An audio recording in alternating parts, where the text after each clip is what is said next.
Thank you very much, Sam, and I want to welcome everyone to today's session. Reg E versus MasterCard. It's a frustrating thing, and what we're going to look at in detail today is those situations where Reg E says this is what you have to do for your customer. But then on the other hand, you have MasterCard saying, well, yes, you need to do this for the customer, but we need all of these details. And we have situations that arise where we may not be able to work through MasterCard the way that we would like to, and unfortunately Reg E is still going to require that we conduct our investigation, assist the customer, provide provisional credit, and it leaves us wondering, scratching our heads, what do we do? And in some cases we're asking, do we have to help the customer? Does Reg E even cover their situation? And if it doesn't, what does MasterCard say we have to do? So I don't want you to see the verses in the title and think that that means we're going to have a winner or a loser today. All that means is we're going to compare the two rules. We're going to see how we can comply with both, because we have, on the one hand, our regulatory obligation to comply with Reg E so that our auditors and our examiners don't come down on us and have issues there.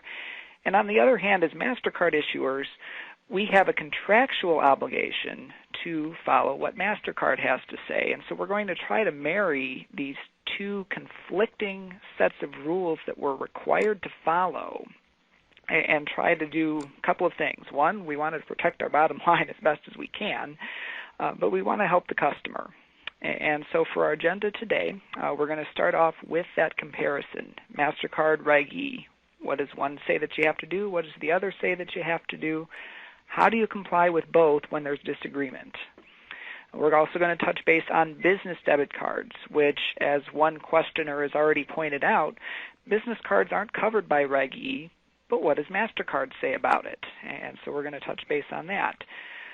Zero liability, which is a big source of frustration because in many cases the customer is getting fully reimbursed and the bank is taking the full loss. And so we're going to touch base on when that applies, but we also want to look at the exclusions to zero liability so that we can see there are some times where we can say to the customer, I'm sorry, zero liability is not going to help you. We're going to look at the chargeback stages. It's very important to know how do we go through the MasterCard process, because in many instances we are using the chargeback as the primary way of investigating a Reg E claim. And if we do that incorrectly, if we're not filing the correct chargeback codes, if we're not getting the correct information, then that can sabotage our investigation and lead us to a situation where we have to pay out on a Reg E claim solely because we don't have enough information to make a determination about whether or not the charge was legitimate or not. Definitely case studies. One of the best ways to learn is by example. And so we're going to look at some specific examples that I've run across, some of them kind of entertaining, I hope, for you, and just to kind of help you see how all of this gets applied in the real world. We'll finish up with compliance, which I will confess I have used exactly twice in my 10 years of experience working with debit cards. But it's still good to know that it's there, when you can use it, when it can help you to avoid a loss, and so we'll touch base on that. We will want to take a 5-minute break in the middle because otherwise everyone's head will explode. We don't want to do that.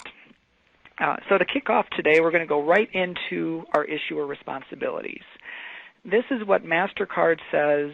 These are pillars that they say you have to, as an issuer, do for your customer and handle the way you manage your program. And the first one is honor all transactions. Essentially what this means is you get your settlement file from your card processor every day, and occasionally you're going to have some of those transactions reject. They might be because the account is now overdrawn, could be because the account's closed, could be because the card was expired. Whatever the case might be, something's gone wrong and the transaction kicks out. We as an issuer are then responsible for trying to find a way to post these transactions to our customer's account. Unlike an ACH item, unlike a check, we can't simply just kick them back with our NSF items to the Fed. MasterCard is saying you've got to try to post these. When we get to the chargeback stages, we'll talk about some situations where despite our best efforts, we can't post a charge. What do we do then? Are we stuck eating the loss?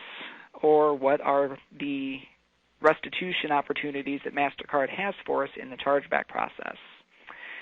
We're also required to assist our customers, and we're going to talk about several situations where Reg E does apply, but we are also going to talk about several where it does not. And the temptation there is to say, oh, Reg E doesn't apply. This situation is totally between you and the merchant. The issuing institution refuses to get involved. MasterCard says you cannot do that. If a cardholder has a valid claim and it's a situation that is covered by a chargeback right, we are obligated to do whatever we can to assist the customer in resolving the dispute. And lastly, prevent unjust enrichment. And there's really two prongs to unjust enrichment. The first is for the cardholder. Many times it may come up where cardholder files a claim, we provide provisional credit, and then after we've closed our investigation, we see that the merchant has also refunded the cardholder. And of course, then they want the money from the chargeback back from us.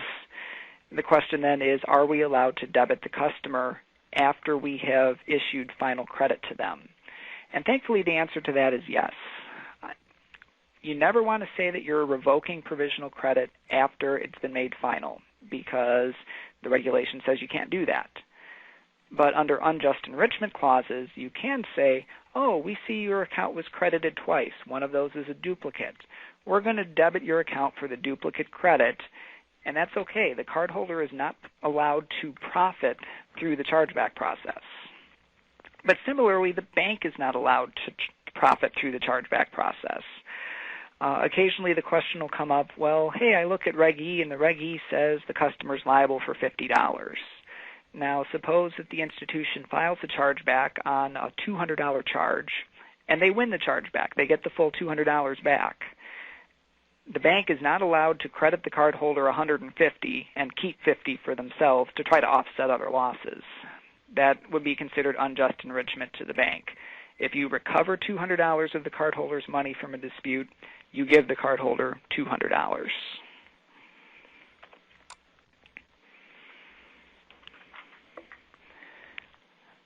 Now, as we look at our MasterCard versus Reg E coverage, we're going to start with what does Reg E define as an error? And if you go to the top of page 4 of your materials, you're going to see I have in italics what Reg E considers an error. And the bulk of our conversation is going to go looking at those first three.